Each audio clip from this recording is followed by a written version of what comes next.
in the prepper world, in the preparedness communities, home security is a subject that gets touched on quite a bit.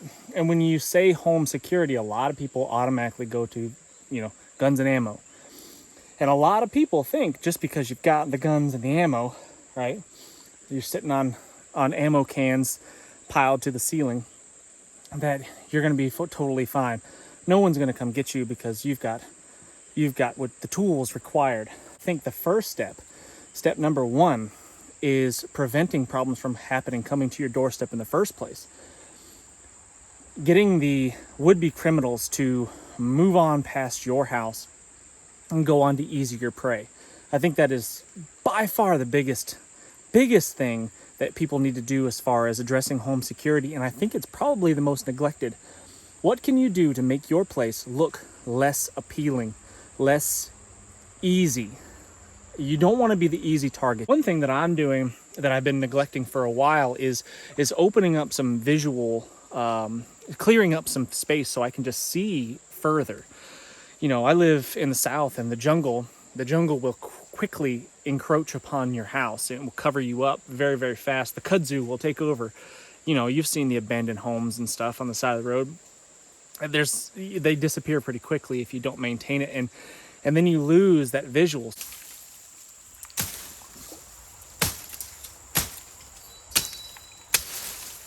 So something that I've been neglecting and that I need to do is open up some pathways where I can see what's going on further away from the house. Now, I mean, I guess ideally in one way, just clear cutting everything for, 300 yards around my house so I could see everything and nothing could sneak up on my home. I think in one way it might be beneficial, but I also enjoy some privacy, and I don't want people, driving by. My driveway is pretty long, but you could still see, if it wasn't for all the vegetation, you could still see my house from the road. Not that it's a very busy road, but you get what I'm saying. And I enjoy my privacy. I like to walk out in my front yard and take a leak, I like to pee whenever the feeling comes upon me. I like to just make things happen. Like, let nature do its work. But anyway, so I like my privacy, but I also want to be able to see what's going on. So I think that just clearing some holes, some small pathways here and there where I can just see further distances in select locations that I'm aware of, that I know, where I can see what's going on the other side of the creek here, that kind of stuff. Cut some windows in here, I think, is really important.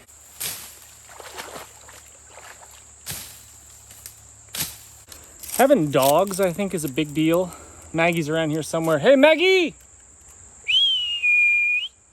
Not because you want some vicious attack dog that's going to bite anything that comes across your fence.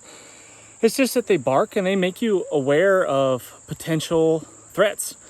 I can tell, like, when my dog Maggie barks, I can tell when she's barking at just a car driving by or whatever, because she does that.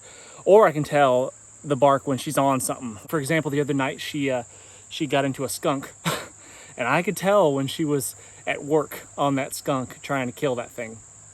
I don't think it went well. It didn't go in her favor. She got sprayed in the face, and she smells awful right now.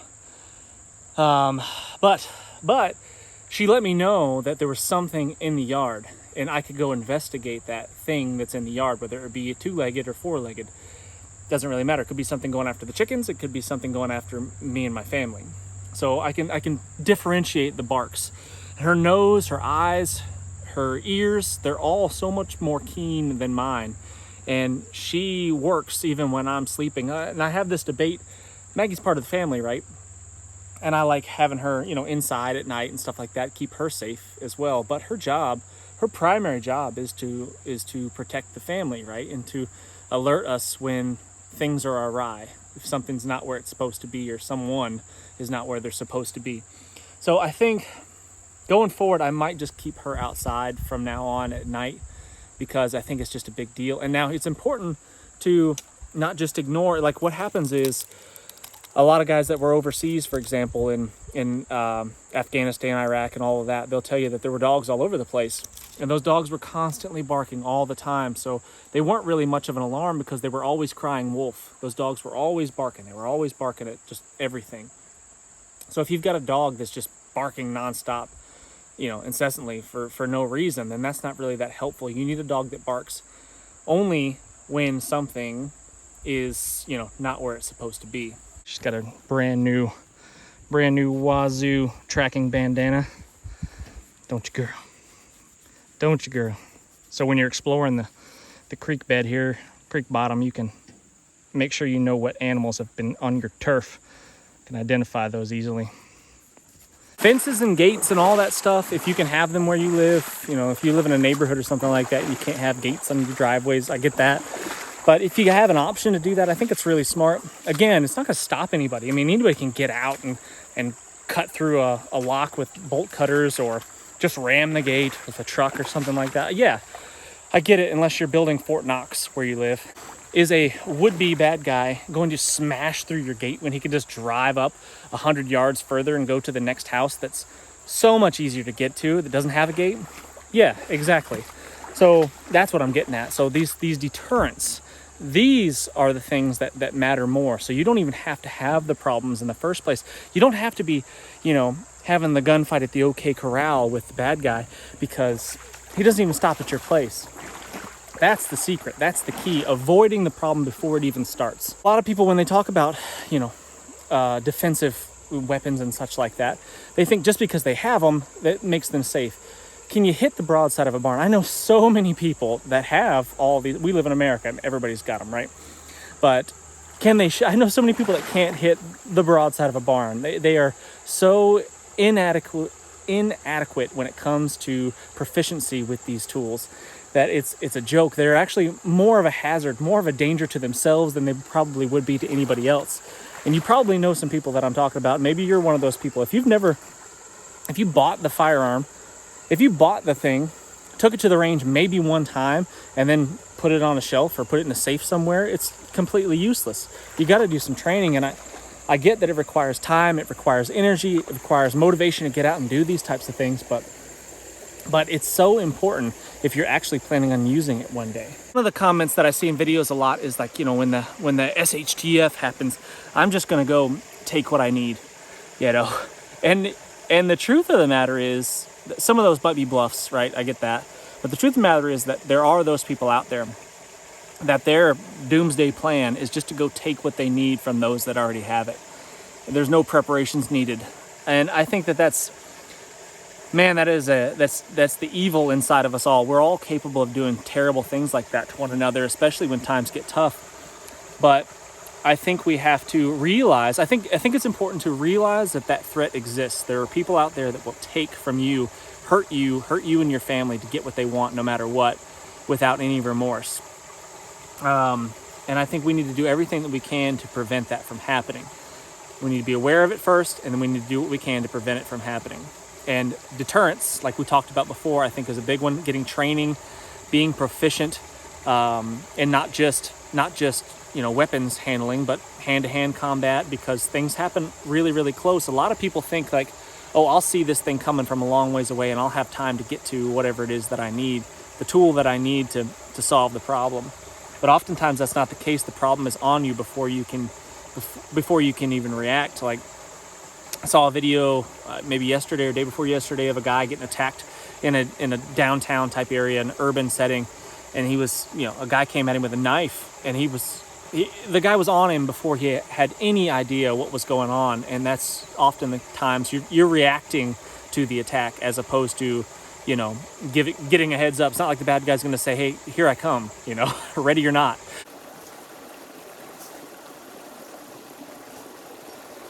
You know, and seeing that guy get attacked like that, it breaks my heart, because, you know, he didn't want that. He didn't ask for that. You know, he didn't ask for a fight. Minding his own business, walking down the street, you know. And some crazy guy didn't even rob him, I don't think. It just attacked him for whatever reason, because he's, you know, probably crazy, you know. And that's just the fact of it. You can't always think like the bad guy, because you're the people watching right now, you guys are probably rational thinkers, and you think to yourself, you know, I wouldn't do that, or I would never behave in this way to that person because, you know, I'm not crazy. But those crazy people are out there, and you just can't know exactly what they're going to do. And even if you do all the things I'm talking about, you have the gates and the fences and the security lights up, and you got the dog barking, you got all the stuff, you've cleared the lane so you can see what's going on. It doesn't matter. Some crazy person might still come strolling up in broad daylight and do what he or she pleases. You just don't know. And that's why it's so important to be prepared, and not just yourself, but oftentimes what we think is, I'm the protector of my family, right? That's why I work out. That's why I'm strong. That's why I train. That's why I do these things, and I'll be ready for any of this. And maybe that's true. Maybe you are the guy. Maybe you're it. You are the Chuck Norris.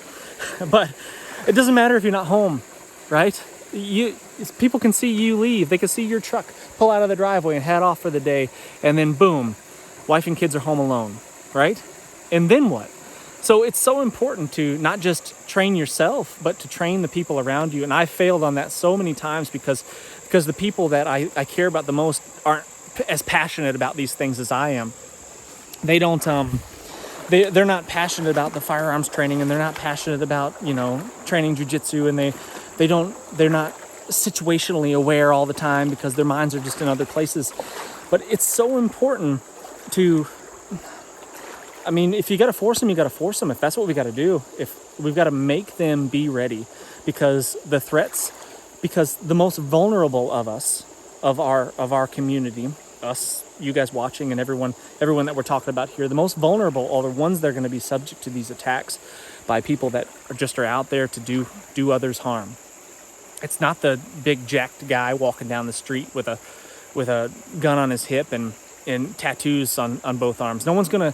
JJ, he's a big, strong dude. He's walking down the street. No one's gonna mug him. Most likely. Yeah, of course it can happen, but the chances of him being attacked are so much less than the 110-pound girl walking down the street clutching her purse. It's just that's the fact of the matter. So we can do all we can to be prepared, and we can do all that we can to train ourselves up, but we've got to make sure that we're training our loved ones up as well. Guys, I'd love to hear what you think in the comment section on this one. What are you doing for your home's security? What are you doing to protect your loved ones? What are you doing to train them up?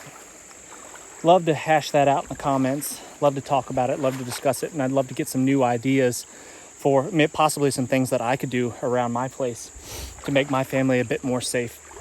Anyway, please hit that thumbs up. Subscribe if you haven't done so already. I can't wait to see you on the next one.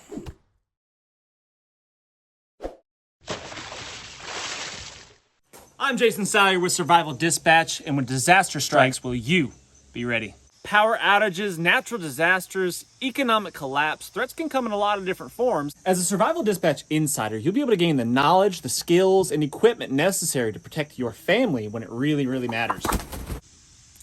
For pennies a day, you can gain instant access to our team of survival experts that has decades of experience under extreme conditions. They'll provide crucial information on such things as stockpiling food, medical necessities, communication plans. We can deliver proven techniques to help you get home, shelter in place, or bug out safely. You will receive specific, actionable plans to withstand disasters from start to finish. Don't leave your family's safety to chance. As a Survival Dispatch insider, you can face the worst with confidence. We make disaster preparedness simple and affordable. Join our community of survivors today. Visit survivaldispatch.com to get started.